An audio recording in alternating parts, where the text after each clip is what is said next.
నమస్తే. ప్రస్తుతం మనతో పాటు సీనియర్ జర్నలిస్ట్ దాము బాలాజీ ఉన్నారు. ఆయనతో మాట్లాడదాం. నమస్తే సార్.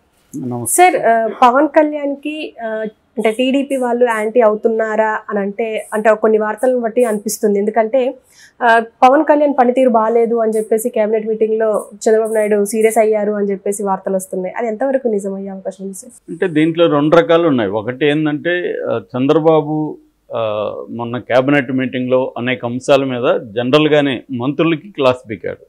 అందులో ఒకటి ఏంటంటే మీరు వేరే వాళ్ళ శాఖల్లో జోక్యం చేసుకుంటున్నారు.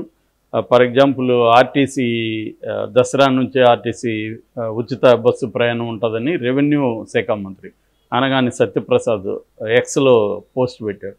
అది నువ్వెలా పెడతావు? సంబంధిత రెవెన్యూ రవాణా శాఖ మంత్రి పెట్టాలి, లేదంటే నేను చెప్పాలి. అంతేగాని నువ్వెలా నీకేం సంబంధం, నీ శాఖ కాదు అది, నువ్వెలా పెడతావు? దీనివల్ల కన్ఫ్యూజ్ అవుతుంది. విధాన నిర్ణయాలు జరుగుతున్నప్పుడు ప్రకటించేది ఎవరు ప్రకటించాలి? నేను కానీ ముఖ్యమంత్రిగా, లేదంటే సంబంధిత శాఖ మంత్రి. మిగతా వాళ్ళు మిగతా శాఖల్లో ఇన్వాల్వ్ కాకూడదు అనేది క్లాస్ పీకాడు. అక్కడ అది కరెక్టే, ఆయన చెప్పిన దాంట్లో ఇదేం లేదు. దానివల్ల ప్రజల్లో అనవసరం కన్ఫ్యూజన్ ఉంటుంది. రెండవది, ఎమ్మెల్యేలతో మీరు గొడవబడి ఎమ్మెల్యేలతో ప్రెస్టేజ్గా తీసుకొని పోటీ పడుతున్నారు ఎమ్మెల్యేలతో. అట్లా కాకుండా ఎవరైనా ఎమ్మెల్యేలు మీకు ఇబ్బంది పెట్టినా వాళ్ళతో సయోధ్యగా వ్యవహరించి చేయాలి తప్ప మీరు ఎమ్మెల్యేలతో మీరు పోటీకి వెళ్ళడం కరెక్ట్ కాదు అనేది ఒకటి ఇచ్చాడు. అట్లాగే మీరు ఆయా శాఖల్లో పట్టు సాధించండి, ఆ శాఖల మీద సమీక్షలు చేయడం కానీ పట్టు సాధించి కేంద్రీకరించి పనిచేయండి అనేది ఇంకోటి చెప్పాడు. నెక్స్ట్, మంది లోటు బడ్జెట్లో నడుస్తున్న ఆర్థిక వ్యవస్థ, అది దృష్టిలో పెట్టుకొని మీరు పనిచేయండి. అంటే ఇష్టం వచ్చినట్టుగా అలొకేషన్ చేసేయకండి, మనకి లోటు బడ్జెట్ ఉంది, ఆల్రెడీ అప్పుల్లో ఉన్నాము అనేది గుర్తు చేశారు.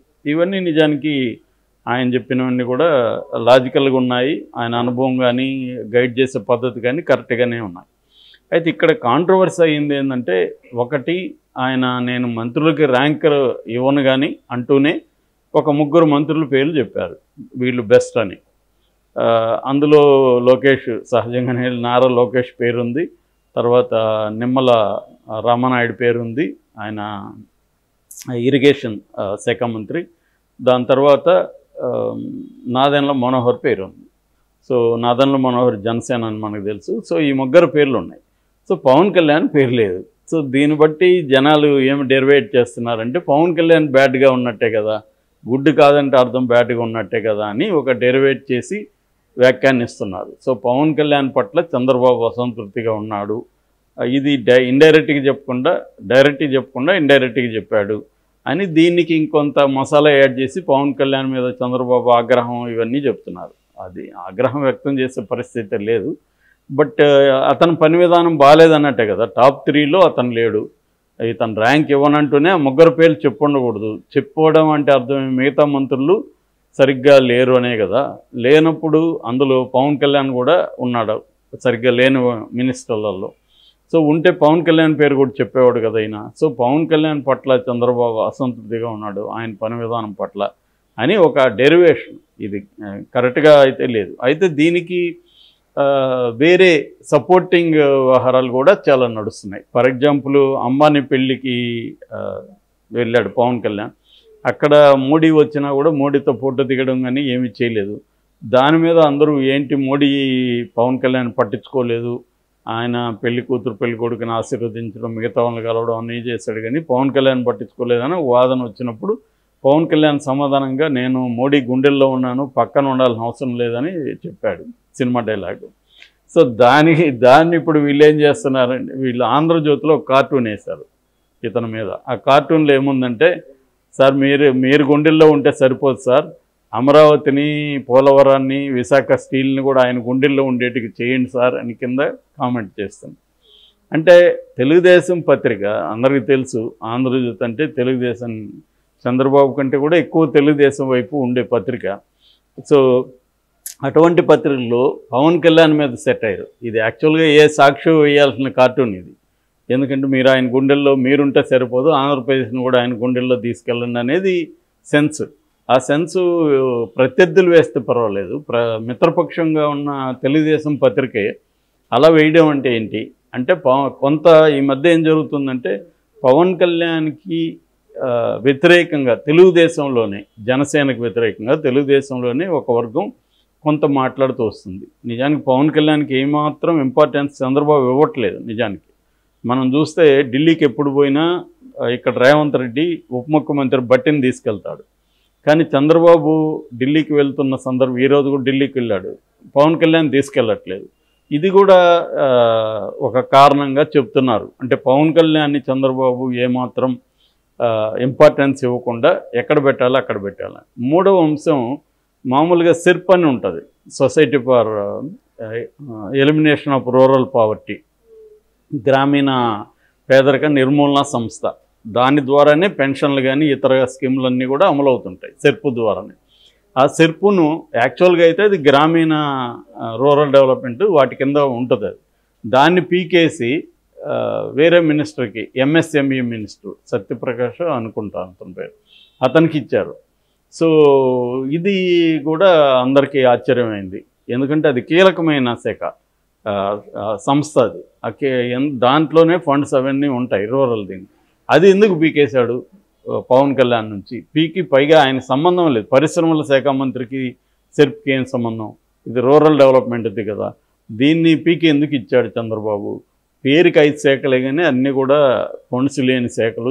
ఆయన పవన్ కళ్యాణ్ కూడా ఫండ్స్ లేవు దీనికి, ఏం చేయాలి? అటవీ శాఖ, రూరల్ ఇవన్నీ ఏమీ చేసుకోలేని శాఖలు. సో ఇంపార్టెంట్ కాదు అనేది ముందు నుంచి కూడా ఉంది. అది పవన్ కళ్యాణ్ కోరుకున్నాడు, ఆయనకి ఎన్విరాన్మెంట్, వ్యవసాయం అంటే ఇష్టం అని ఒక వెర్షన్ వచ్చింది అప్పట్లో. సో దీని పట్ల కూడా జనసేన వాళ్ళు అసంతృప్తిగా ఉన్నారు, మనకు పోస్టుల్లో కూడా కనిపిస్తుంది అది. మరోవైపు వీళ్ళ మీద జోకులు కూడా ఎక్కువైనాయి, పవన్ కళ్యాణ్ మీద వీళ్ళ మీద. అట్లాగే కింది స్థాయిలో కూడా జనసేన నాయకులు ఎవరన్నా పోయి పనులు అడిగినా కూడా చేసే పరిస్థితి లేదు, వాళ్ళు కూడా డిమాండ్ చేసే పరిస్థితి కనిపించలేదు. ఒక పక్కేమో పవన్ కళ్యాణ్ వీళ్ళకే క్లాస్ పెడుతున్నాడు, జనసేన వాళ్ళకి, మీరు ఎక్కడ ఇష్టం వచ్చినట్టు ప్రవర్తించకండి అది ఇదని క్లాస్ పెడుతున్నాడు. సో వాళ్ళ సమస్యల్ని పవన్ కళ్యాణ్ పట్టించుకోవట్లేదు. సో ఇక నాదెండ్ల మనోహర్ ఆయన శాఖలో ఆయన యాక్టివ్గా ప్రోయాక్టివ్గానే పనిచేస్తున్నాడు. ఇక కందుల దుర్గేష్ కూడా ఆయన శాఖలో పెద్ద, కందుల దుర్గేష్ది పెద్ద ఇంపార్టెంట్ శాఖ కూడా ఏం కాదు, సినిమాటోగ్రఫీ అది అక్కడ ఏం లేదు. సినిమా ఇండస్ట్రీ లేని శాఖ ఆయనకి చేంజ్ చేస్తారు. కాబట్టి ఓవరాల్గా కొంతవరకు నాదెండ్ల మనోహర్కే ఇంపార్టెన్స్ ఉంది పౌర సరఫరాల శాఖ. సో ఈ యాంగిల్లో తీసుకున్నప్పుడు పవన్ కళ్యాణ్కి ఇంపార్టెన్స్ ఇవ్వట్లేదు చంద్రబాబు జాగ్రత్తగా. ఎందుకంటే చంద్రబాబుకు చాలా అనుభవం ఉంది కాబట్టి ఇంపార్టెన్స్ ఇస్తున్నట్టే కనబడి మెల్లగా అండర్ కరెంట్గా స్థాయిని ఎలా తగ్గించాలో ఆయనకు ఒక ప్లాన్ ఉంటుంది. అంటే కొన్ని సింబాలిక్గా ఏమో ఇంపార్టెన్స్ ఇస్తుంది. ఫర్ ఎగ్జాంపుల్ అన్నింటిలో ఫోటోలు పెట్టండి అన్నారు, గవర్నమెంట్ ఆఫీస్లో నాతో ఫోటో అరే భలే ఉంది, ఇది ఎక్కడ దేశంలో ఎక్కడా చేయలేదు కదా అని అందరూ అనుకున్నారు. కానీ రామోజీరావు ఫంక్షన్ జరిగినప్పుడు ఫుల్ పేజ్ యాడ్స్లో చంద్రబాబు ఫోటో ఒకటే ఉంది, పవన్ కళ్యాణ్ పక్కన పెట్టేశారు ఆల్రెడీ. అదే ఇక్కడ కానీ అటు కర్ణాటక తీసుకుంటే గవర్నమెంట్కి సంబంధించిన ఏ ప్రకటనలో కూడా ముఖ్యమంత్రి, ఉప ముఖ్యమంత్రి ఫోటోలు రెండూ ఉంటున్నాయి కాంగ్రెస్ గవర్నమెంట్లో. కాకపోతే కాంగ్రెస్ వాటికి ఎప్పుడైనా కూడా దీనికి తేడా ఉంది. నిజానికి చంద్రబాబు ఉప ముఖ్యమంత్రిగా పవన్ కళ్యాణ్ వేయాలనేమి రూల్ లేదు. నిజానికి ఉప ముఖ్యమంత్రి పోస్ట్ అనేది రాజ్యాంగబద్ధమైంది కాదు, అదేదో ఊరికే కంటి తుడుపు చర్య అంటారు కదా, అలాగే సింబాలిక్గా చెప్పడం తప్ప. ఉప ముఖ్యమంత్రి గతంలో కూడా చాలామంది ఉండేవాళ్ళు, జగన్ పీరియడ్లో ఉప ముఖ్యమంత్రి ఎవడికి తెలియదు అసలు. ఇక్కడ కూడా కేసీఆర్ ఉన్నప్పుడు ఉప ముఖ్యమంత్రి ఉండేవాడు, ఆయనకి అసలు ఏమీ రోల్ లేదు, ఆయన మాట ఎవడు వినేవాడు కాదు. కేసీఆర్ చెప్పాలి లేదంటే కేటీఆర్ చెప్పాలి. సో ఇప్పుడంటే హరీష్ రావుకి ఏమైందంటే కాంగ్రెస్ అధినాయకత్వము ఈయనకి ఇంపార్టెన్స్ ఇవ్వాలి, ఎందుకంటే ఒక దళిత సింబల్గా బట్టి విక్రమార్క ముందు నుంచి, వాళ్ళు ఎలక్షన్ ముందు నుంచి కూడా వాళ్ళిద్దరిని ఫోకస్ చేస్తూ వచ్చారు. అట్లాగే అక్కడ కూడా నిజానికి ముఖ్యమంత్రి కావాల్సిన డీకే శివకుమార్, ఆయన త్యాగం చేసి ఉప ముఖ్యమంత్రి అయ్యాడు కాబట్టి ఆయన ఖచ్చితంగా ఇంపార్టెన్స్ ఇవ్వాలి. ఇక్కడ పరిస్థితులు వేరు. అక్కడ చంద్రబాబుకి ఏమీ అటువంటి ఇది లేదు. నిజానికి చంద్రబాబుకే 135 సీట్స్ వచ్చాయి, బ్రహ్మాండమైన మెజార్టీ ఉంది తెలుగుదేశానికి. కాబట్టి పవన్ కళ్యాణ్ మీద ఆధారపడి ప్రభుత్వం నడపాల్సిన అగత్యం చంద్రబాబుకి లేదు. అయినప్పటికీ కూడా చంద్రబాబు నిజంగా చెప్పాలంటే జనసేనకి తగిన ఇంపార్టెన్స్ ఇచ్చాడు, 3 శాఖలు ఇచ్చాడు, ఇంకా కూడా నామినేషన్ పదవులు ఇచ్చే అవకాశం ఉంది, అన్నీ కరెక్ట్గా ఉన్నాయి. కాబట్టి ఇవన్నీ కూడా నాకు తెలిసి ఏంటంటే చంద్రబాబుకి పవన్ కళ్యాణ్ మధ్య గొడవలు వస్తాయి అని వైసీపీ వాళ్ళు ఎదురు చూస్తుంటారు. లోకేష్కి పవన్కి పడదు, వీళ్ళే వీళ్ళల్లో కొట్టుకుంటారు అనేది వాళ్ళకు ఒక విష్ఫుల్ థింకింగ్. ఆ విష్ఫుల్ థింకింగ్ నుంచి ఇవన్నీ క్రియేట్ చేస్తున్నారు. దీనికి సపోర్టింగ్గా ఇటువంటి వాదనలన్నీ తీసుకొస్తున్నారు, అంతకంటే ఏం కాకపోవచ్చు.